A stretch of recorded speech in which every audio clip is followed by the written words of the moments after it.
Continuando con los procesos de planificación y una vez que hemos definido ya nuestro plan de gestión de los riesgos del proyecto, el siguiente paso sería identificar los riesgos del proyecto. ¿En qué consiste la identificación de los riesgos del proyecto? Pues básicamente en documentar en un listado, en una tabla, todas aquellas acciones, situaciones que pueden afectar al correcto desarrollo del proyecto, tanto de manera positiva como negativa. No olvidemos que los riesgos dentro del entorno de la gestión de proyectos pueden tener una faceta positiva o una afección negativa en el proyecto, y documentar todas las características que podamos tener de esos eventos. Cada riesgo va a tener una causa que será lo que trataremos con el resto de los elementos de gestión de controlar para o bien potenciar ese riesgo o minimizarlo, y también una consecuencia.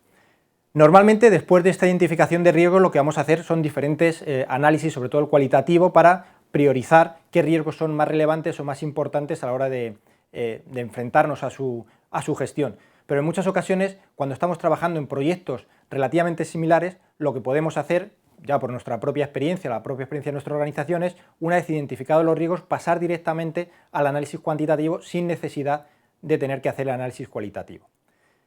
Este registro de riesgos, que es el resultado principal de este proceso, es prácticamente el elemento principal de toda la gestión de riesgos, junto con el plan de gestión de riesgos del proyecto, porque es un documento que se va a ir actualizando y se va a ir enriqueciendo los diferentes procesos de este área de conocimiento.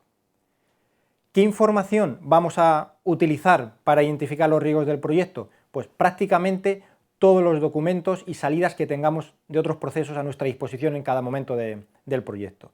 La identificación de riesgos, igual que hacíamos la identificación de requisitos, es un proceso iterativo. Constantemente o periódicamente tenemos que llevarla a cabo y revisarla y actualizarla. Por lo tanto, cualquier documento, cualquier registro que tengamos generado durante el proyecto nos va a servir como fuente de información para identificar nuevos riesgos. Y este proceso, como se puede ver en la presentación, la única salida que tiene es precisamente ese registro de riesgos, ese listado de riesgos del proyecto.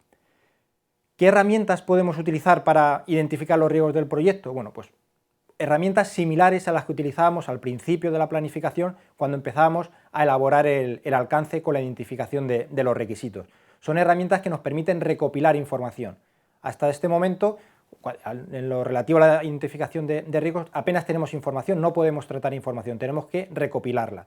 Para eso podemos contar con diferentes técnicas o herramientas: tormenta de ideas, la técnica de Delphi, entrevistas, listas de control o checklist, cualquier técnica de diagramación, que veremos alguna diagramación de causa-efecto, o incluso las matrices DAFO, donde podemos ver las debilidades, amenazas, fortalezas y oportunidades a las que se enfrenta nuestro proyecto, para identificar, insisto, tanto riesgos positivos como riesgos negativos. ¿Alguna de las herramientas quizá más características de este proceso? Pues puede ser la técnica de Delphi, que a diferencia de la tormenta de ideas, donde lo que se pretende es que diferentes personas que participan en una identificación, por ejemplo de riesgos, interaccionen y las sugerencias o las ideas o observaciones de unos influyan para que otros miembros que participen en esa técnica pues generen a su vez nuevas ideas. En la técnica de Delphi lo que se pretende es que expertos o profesionales en determinados tipos de proyectos pues identifiquen de manera aislada los riesgos, con el fin de que, una vez recopiladas las diferentes identificaciones, se seleccione aquellos riesgos que de manera común todos esos expertos vayan documentando. Otra técnica que aparece también dentro de este proceso, y también utilizaremos en algunos otros procesos cuando veremos del control de calidad, es el diagrama de causa-efecto o diagrama de raspa de pescado, como también se le suele denominar.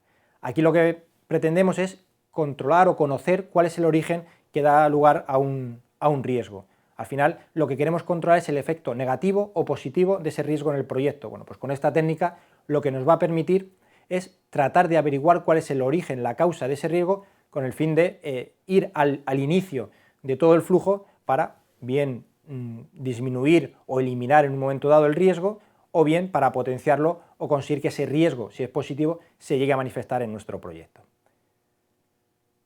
Una vez que tenemos ya elaborado el registro de riesgos, lo siguiente sería pasar a esa priorización de riesgos a través del análisis cualitativo.